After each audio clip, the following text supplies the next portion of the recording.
Convidamos neste momento para falar sobre o tema da educação moderna à iniciação pós-moderna, com vocês, o professor Michel Maffesoli, um dos maiores especialistas em pós-modernidade do mundo e uma referência da sociologia dos anos 90.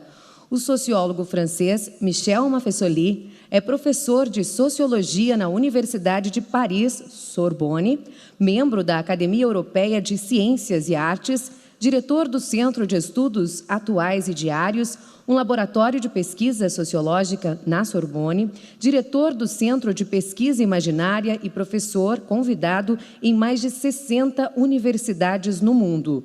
Ele também é autor de mais de 29 livros em francês, com traduções para outros idiomas, e é vice-diretor do Instituto Internacional de Sociologia, cuja criação remonta a 1893.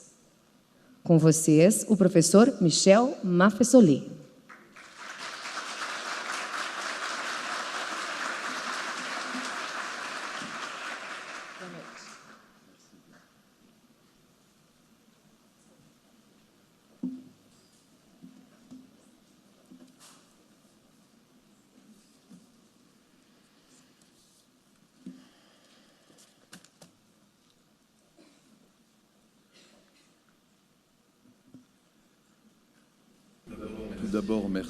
Primeiro de tudo, muito obrigado pelo convite, Cascavel.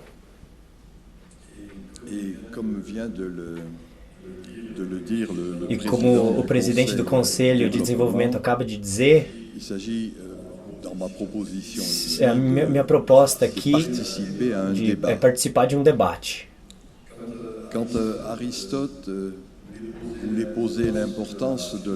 Quando Aristóteles queria falar da importância da filosofia contra aquilo que ele chamava de opinião comum, em grego era chamado doxa, ele dizia, é preciso saber fazer perguntas antes de dar as respostas. E eu acredito que nós estamos vivendo um desses momentos agora em que é preciso ter coragem para fazer as perguntas e de sair um pouco da segurança, sair da segurança dos nossos grandes sistemas de pensamento. Essa é a questão da pós-modernidade. Eu me lembro agora que o filósofo francês Lyotard escreveu seu livro sobre a pós-modernidade. Ele dizia simplesmente, é o fim das grandes narrativas de referência.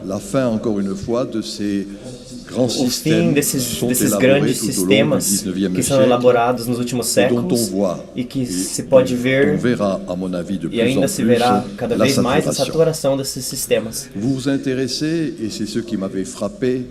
O que me chamou a atenção quando eu fui convidado aqui é a questão de que vocês falam de uma cidade inovadora.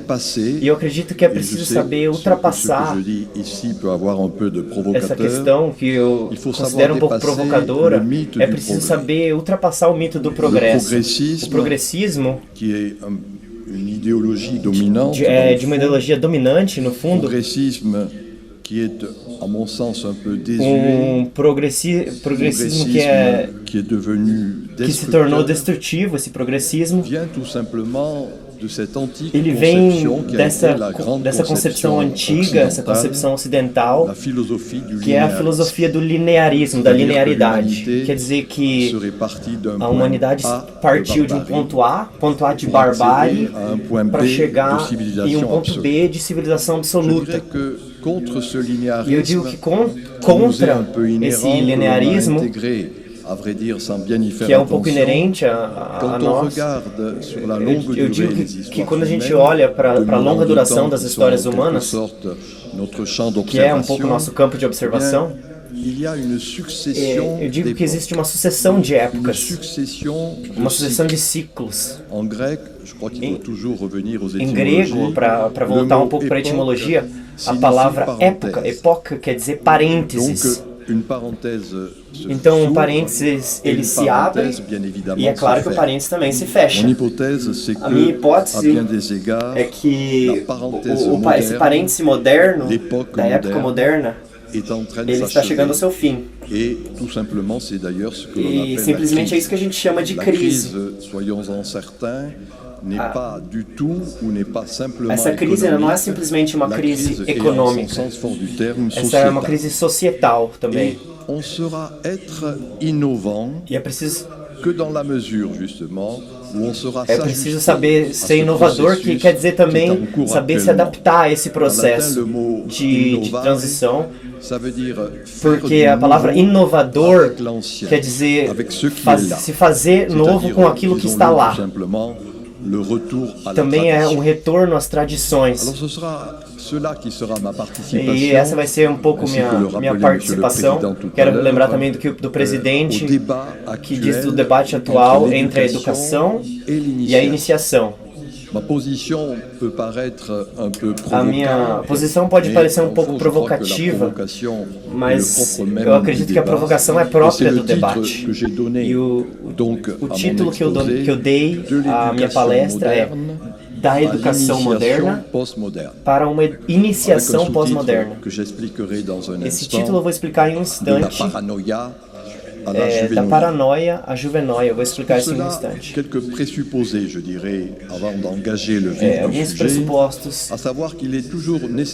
dizem que é sempre necessário compreender qual que é a ideia dominante de uma época.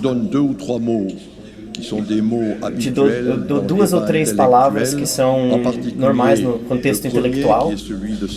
A primeira palavra do grande filósofo francês Michel Foucault, ele mostrava que a gente não pode entender uma sociedade se não for tendo na mente a ideia do epistemê. Quando essa sociedade se construía. Epistemê quer dizer conhecimento. E ao contrário da teoria, que é um conhecimento puro, a epistemê de Foucault se aplica, a estrutura se concretiza. E Foucault mostrava que a gente só pode compreender uma sociedade dada se a gente compreender a epistemê dessa sociedade, o conhecimento que essa sociedade tem de si mesma. E a partir desse conhecimento, a gente pode compreender qual que é a estruturação, como se constitui o social dessa sociedade. Um histórico da ciência americano, Thomas Kuhn, ele usava um termo um pouco mais conhecido, um pouco mais fácil de conhecer, talvez, que é o termo de paradigma. Ele indicava como que a gente pode compreender em que momento tais algumas aplicações tecnológicas, a gente só pode compreender essas aplicações tecnológicas, os paradigmas que uma sociedade vive. De uma forma metafórica, ele nos lembrava que o paradigma é uma matriz, na verdade. Sejamos claros aqui. Uma matriz pode ser fecunda e uma matriz ela pode se tornar infecunda. De um ponto de vista é o que está acontecendo atualmente. A matriz moderna, ela não funciona mais. E ela está se saturando, ela está saturada. Outro termo da mesma ordem, desses 2 temas, epistemê e paradigma, eu me lembro agora do que dizia Freud, quando ele dizia que para um certo momento, ele dizia essa expressão interessante, que é da infraestrutura mental. E é a partir dessa estrutura mental que a gente pode compreender o que é uma sociedade e compreender o que é uma civilização no seu senso geral. Uma última palavra para a gente entender o clima que a gente vive agora, e isso foi analisado por um grande filósofo francês que foi meu mestre, Gilbert Durand. Eu não sei se ele é muito conhecido no Brasil. Ele dizia da importância do imaginário. E o imaginário é que a gente não pode compreender o real se não for a partir daquilo que é considerado irreal, como os sonhos, os fantasmas, o fantasmagórico. E, de certa forma, é a partir disso que a gente pode entender a ideia princípio. O grande filósofo espanhol Ortega y Gasset, num livro sobre a revolta de massa dos anos 30, falava sobre isso. Ele dizia sobre imperativos atmosféricos. Atmosfera como clima. E a atmosfera que condiciona uma maneira de ser, uma maneira de pensar, uma maneira de se organizar.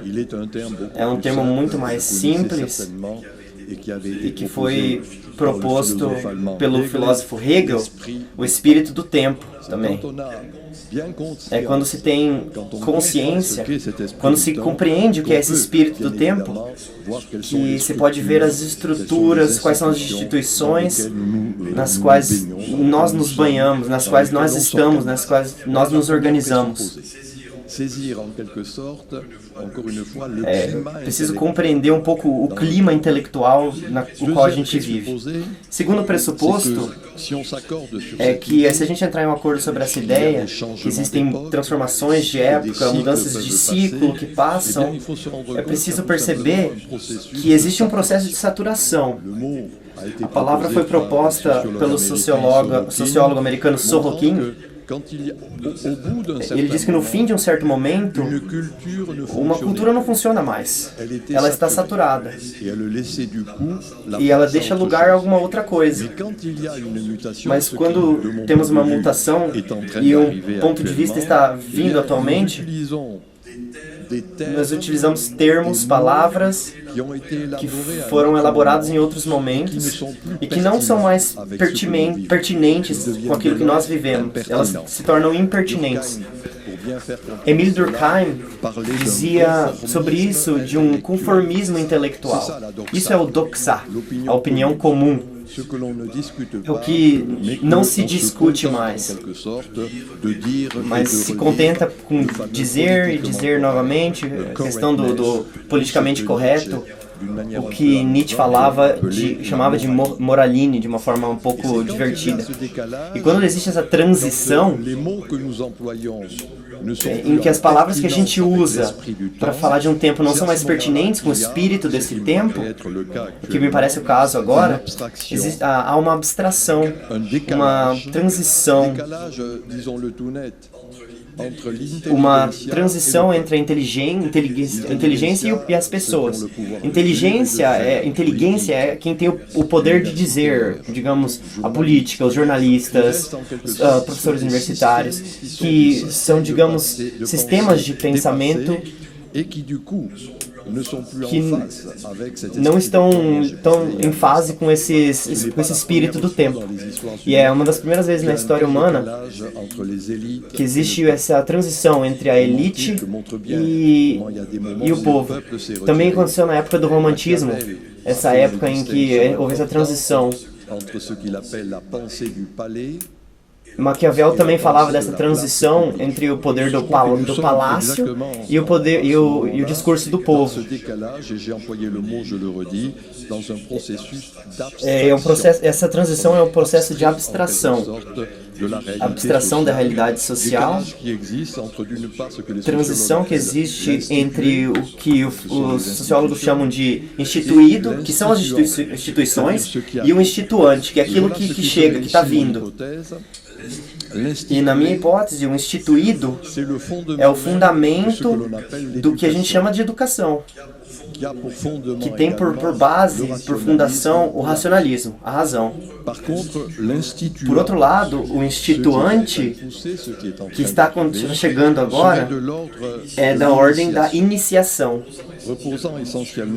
repousando sobre a experiência, de certa forma. E eu me lembro agora que experiência, etimologicamente, vem da palavra perecer. Experiência vem de perecer, morrer para si, por nascer para outro. O outro da natureza. O outro do grupo é a tribo. Ver o outro da deidade. E nós temos agora uma nova forma de religiosidade também. Cada espécie animal precisa, naturalmente, precisa socializar, se integrar as energias juvenis sem diminuir essas energias. A educação é uma forma de socialização. A educação é uma forma de socialização. A iniciação também é uma outra forma de socialização. E esse é o pressuposto, tendo em mente e reconhecendo que as épocas mudam. E, portanto, é preciso encontrar palavras que estejam de acordo com essa mudança de época. Para ajudar a compreender, eu vou fazer primeiramente um diagnóstico e depois vou fazer um prognóstico. Diagnóstico, e também posso dizer da forma de que Nietzsche falava, genealogia do que foi a modernidade. O que a gente chama dos tempos modernos começa no século XVII, com o cartesianismo, Descartes, e se termina na metade do século XX, 1950. Isso é a modernidade. A palavra-chave, talvez, para entender bem o que é essa modernidade, é uma palavra muito simples. É a palavra projeto. Isso quer dizer, pensar a sua própria vida, pensar a vida individual e sua vida coletiva em função do amanhã, do futuro. E esse termo projeto traduz, de certa forma, o que vai ser o desenvolvimento da economia, o desenvolvimento político, o desenvolvimento da educação. E isso através de uma ideia que foi usada por Max Weber, sociólogo alemão, quando ele fala da racionalização generalizada da existência. Tudo está submisso à razão. Tudo precisa dar razões, dar motivos, explicações. Os historiadores nos mostram que existem momentos onde predominam um estilo chamado estilo ótico. O clássico, o estilo clássico é um estilo ótico, quer dizer, colocar à distância. O que importa é o que está no futuro, o que vai vir, os projetos. E os projetos são simplesmente uma forma de você pensar o futuro, uma sociedade futurista. Você deixar o termo freudiano gozo para mais tarde. A palavra-chave, essa é uma palavra-chave da modernidade, projetar, se projetar. Pensar sempre em função do futuro. E a partir daí que vai se inventar, de forma tardia, uma expressão, para usar uma expressão do século XVII, vai ser inventado o indivíduo. O que predominou na modernidade é uma coisa chamada de individualismo epistemológico. Vocês certamente conhecem René Descartes e a sua fórmula cogito ergo sum, penso, logo existo. Isso foi uma grande revolução filosófica. Ainda na Idade Média, aquele que pensava por si mesmo era um herético, um herege.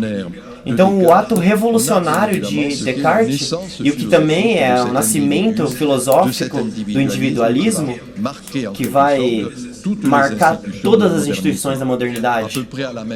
E mais ou menos na mesma época, a gente tem a reforma protestante de Lutero, Calvino. E isso vai ser, de certa forma, um individualismo religioso. O texto sagrado, ele é traduzido, e você não precisa mais ter um corpo clérigo específico que vai interpretar o texto em latim. E cada pessoa vai ter sua relação direta com seu Deus. Então, um individualismo filosófico, com Descartes, individualismo religioso, com a Reforma Protestante, em suas diversas formas e modulações. E tudo isso vai culminar no século XVIII com o que nós chamamos da filosofia do iluminismo.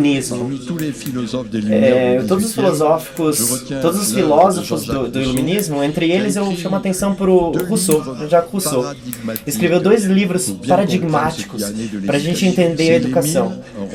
Émile, um romance da educação, que é educar, é uma palavra que vem do latim, que quer dizer conduzir a criança da animalidade para a humanidade, da barbárie para a civilização. E é nesse livro, Emília, que faz a descrição desse processo de educação, que é constitutivo da nossa sociedade. E na medida em que a gente levou até o fim essa ideia da educação, esse pequeno indivíduo ele vai se tornar um indivíduo autônomo. Em grego, a palavra autonomia quer dizer eu sou minha própria lei.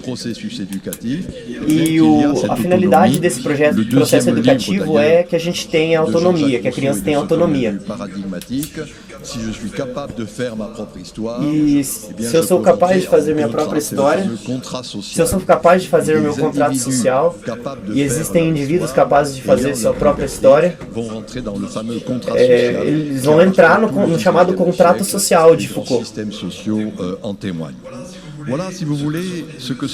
Esses são os dois elementos essenciais da modernidade, das instituições modernas e da educação moderna. O projeto e o indivíduo autônomo. E isso quer dizer fazer com que cada indivíduo chegue a essa autonomia, com que ele seja mestre de si mesmo, mestre do mundo. As consequências, eu insisto, é que a gente só pode compreender qualquer sociedade quando a gente entendeu qual é a temporalidade dessa sociedade. Na tríade temporal, a gente tem passado, presente e futuro. Existem sociedades para as quais a temporalidade importante é o passado, as sociedades tradicionais. E existem outros momentos para que o importante é o presente. Para a temporalidade moderna, o essencial é o futuro. E existe um termo que a gente utiliza que é o termo de soteriologia, que é uma saúde um pouco mais tarde, um pouco mais longe. E eu uso a expressão de Freud, mais uma vez, que é a questão de você atrasar o gozo, a alegria. Você não pode ter um gozo corporal ou intelectual no momento, mas você, de certa forma, atrasa para o futuro. O instrumento lógico dessa educação que eu indico, dessa educação projetiva, de se projetar no futuro, o instrumento é a dialética. E a dialética é tese, antítese e síntese. E é preciso, de certa forma, ultrapassar o pecado, o mal, ultrapassar, deixar para trás o disfuncionalismo, deixar para trás essas coisas para chegar numa perfeição, a perfeição individual, a perfeição social, na organização da sociedade perfeita. E Max Weber, pensando sobre como se elabora o mundo capitalista a partir da reforma, usa a expressão lógica do dever ser, o que deve ser a educação, o que deve ser o mundo, uma lógica que se repousa sobre deixar para trás alguma coisa para chegar a uma perfeição. Esse que é o caminho, de certa forma, o esquema que está na origem de todas as instituições, e em particular o caminho que está na origem e o fundamento da instituição também educativa. Para dizer algo um pouco provocativo, eu digo que essa perspectiva moderna, isso não é uma coisa pejorativa, que eu digo. Ela é uma perspectiva paranoica. Em grego, a palavra paranoia em grego é um pensamento do alto, um pensamento suspenso. É, de certa forma, verticalidade. o poder daquele que sabe e daquele que vai se impor, de certa forma, àquele que não sabe. Essa paranoia é a causa e efeito daquilo que a gente vai chamar de algo que é o desencantamento do mundo. Esse é o caminho que a gente está traçando aí da época moderna. E que está, de certa forma, se saturando, e a gente está agora chegando a uma outra forma de ser. E esse é, portanto, meu diagnóstico. Agora o prognóstico. Sur le diagnostic, on peut s'accorder avec les mots que j'ai employés ou avec d'autres, peu importe. O prognóstico, ele é muito mais delicado. J'ai dit tout au début, É preciso saber fazer as perguntas, como eu disse no começo, e sem ter respostas pré-estabelecidas. O prognóstico é que nós vamos ver agora uma inversão de polaridades. E é isso mesmo que algumas pessoas chamam da pós-modernidade. E nessa inversão de polaridades, que a gente está agora numa pós-modernidade nascente que começa, em que a socialização mais pertinente seria a iniciação e não a educação. E que seria essa iniciação dar certos indícios dessa inversão de polaridade.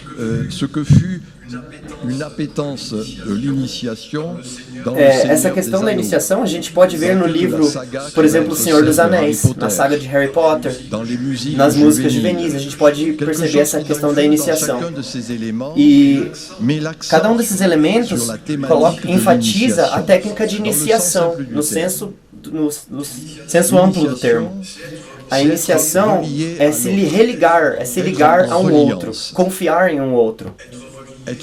Estar ligado é, de certa forma, algo que nos coloca numa relação de confiança. Em inglês, o termo reliant é uma questão de você estar ligado, mas também você confia na pessoa.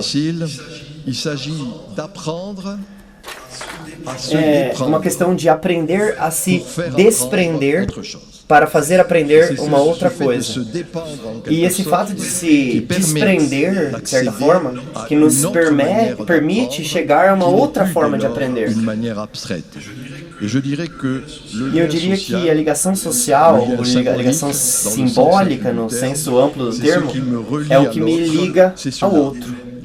Essa é a ideia da reliance, da confiança, que está na fundação do processo de iniciação que já existia nas sociedades primitivas e que, na minha opinião, a gente vai reencontrar esse processo nas sociedades pós-modernas. É o fato de conhecer, a etimologia em grego da palavra conhecer quer dizer nascer com. Esse processo de conhecimento é o processo de nascer com o outro. E através da experiência, que vai ser o elemento mais importante para a gente compreender a iniciação pós-moderna.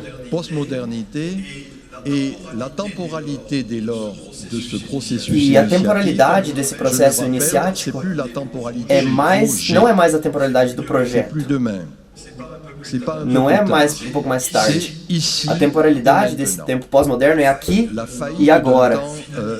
Não é mais a questão de um tempo finalizado.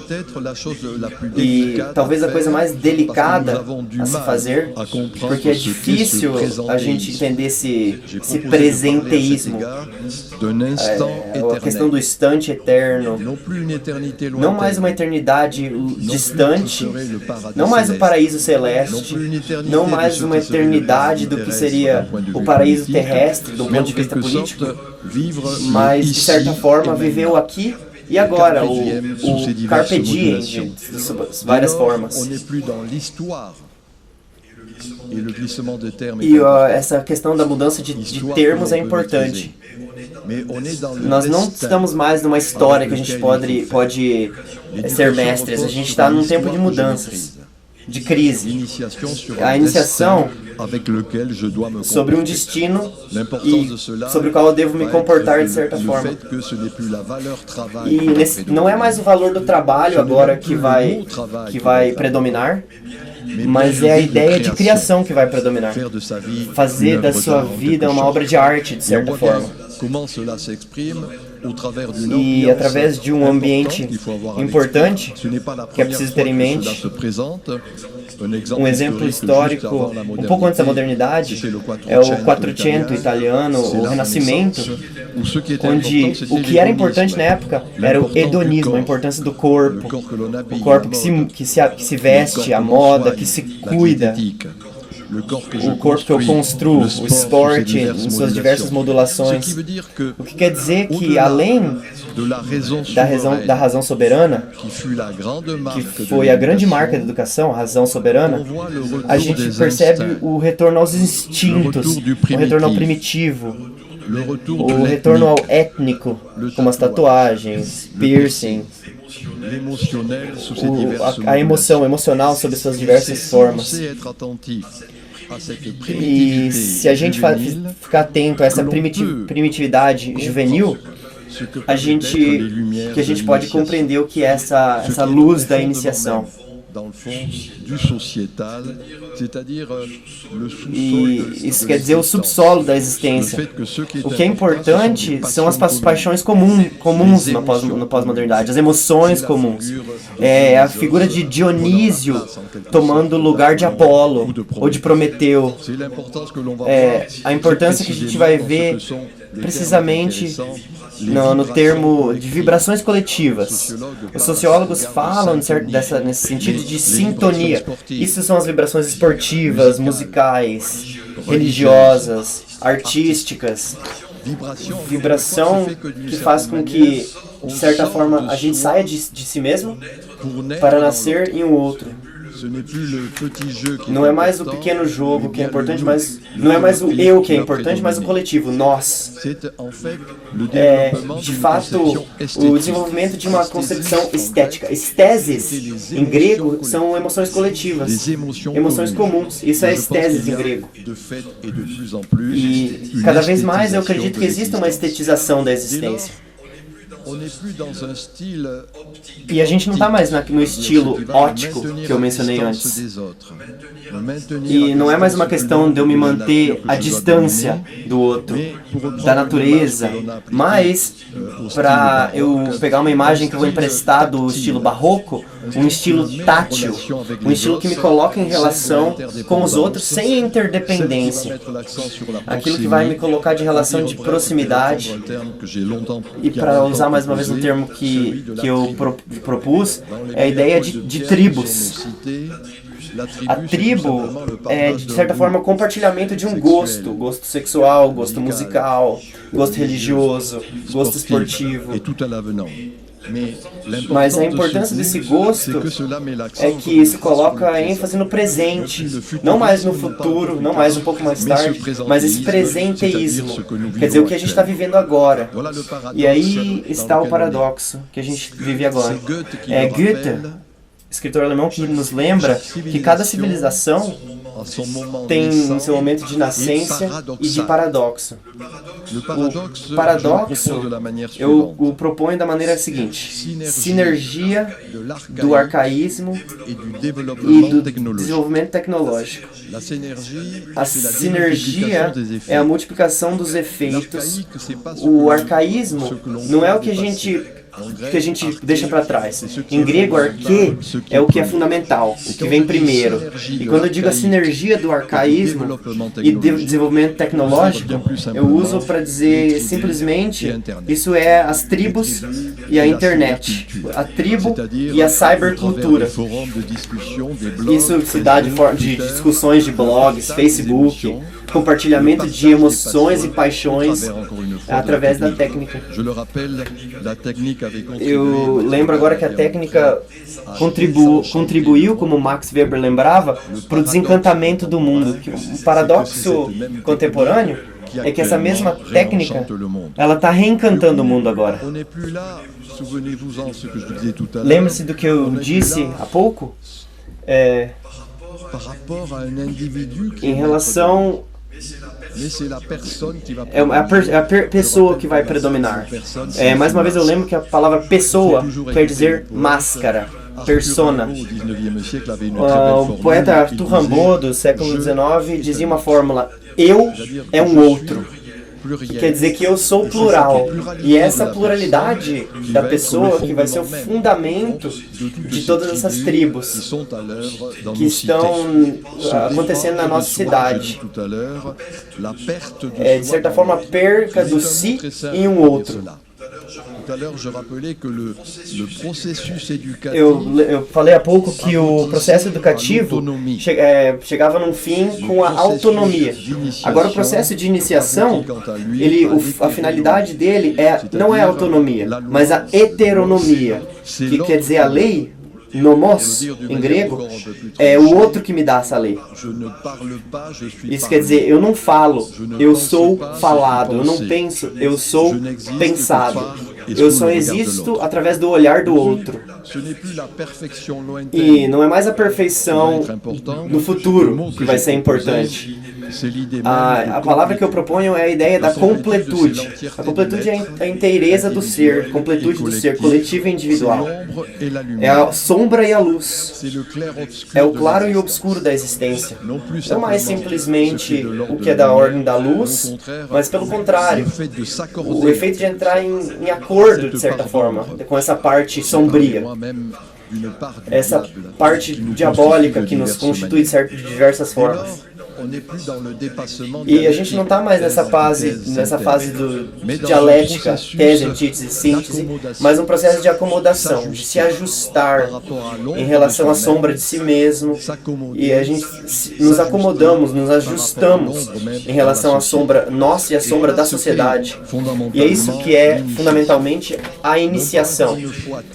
É não mais conduzir, não impor alguma coisa, mas para dizer de forma simples, fazer sair, fazer ver o tesouro que já está lá. Não uma simples paranoia, mas uma metanoia. Um processo de acompanhamento das comunidades, dos grupos. O acompanhamento que vai ser o elemento essencial dessa outra relação. A educação repousa sobre o poder. Eu imponho porque eu sei, através do saber. Por outro lado, a iniciação, eu sei que é um pouco difícil de compreender essa palavra. A iniciação precisa da autoridade em oposição ao poder. A autoridade é aquilo que faz crescer. E é esse poder em direção à autoridade que me parece mais importante. Para concluir, eu me lembro do que dizia Gilbert Durand, que é o antropólogo que eu citei. Ele dizia que havia um certo momento, havia um regime diurno do imaginário. Aquilo que prevalece é o que é da ordem do dia. E as manifestações desse regime diurno do imaginário são objetos contundentes. A espada, que é o símbolo da indústria, o falo, a verticalidade. É o que Jacques Lacan vai chamar da lei do pai. E a educação, fundamentalmente, repousa sobre esses objetos contundentes que eu acabo de dizer, sobre a lei do pai, que dizia Jacques Lacan. E, ao contrário desse regime diurno do imaginário, existem outras épocas. Eu acredito que a gente entre agora em uma dessas épocas, onde vai predominar um regime noturno do imaginário. O regime noturno do imaginário coloca importância sobre o emocional. Gilbert Durand, para falar desse regime noturno, ao contrário desses objetos contundentes do regime diurno, ele mostrava a importância do corte, daquele que corta de certa forma. Eu traduzo isso de certa forma a invaginação do sentido, voltando à terra-mãe, à vagina. De certa forma, a mudança que está se operando de um ponto de vista utópico é não mais a verticalidade da lei do pai, mas a horizontalidade da lei dos irmãos. É isso que eu chamo de iniciação, isso que eu chamo de juvenoia, que é o mito da criança eterna. E existem momentos onde vai predominar esses mitos, e eu penso que a pós-modernidade é dessa ordem. Esse é o esquema que eu proponho para a reflexão, para a meditação de vocês, para que vocês pensem. A modernidade é a lei do Pai, é o instituído, é o contrato social e é o racionalismo. A pós-modernidade é a lei dos irmãos, é o instituante, é o pacto societal e é também o sentimento de pertencimento. Tem um filósofo alemão, Walter Benjamin, que vai lembrar que cada época sonha com a próxima.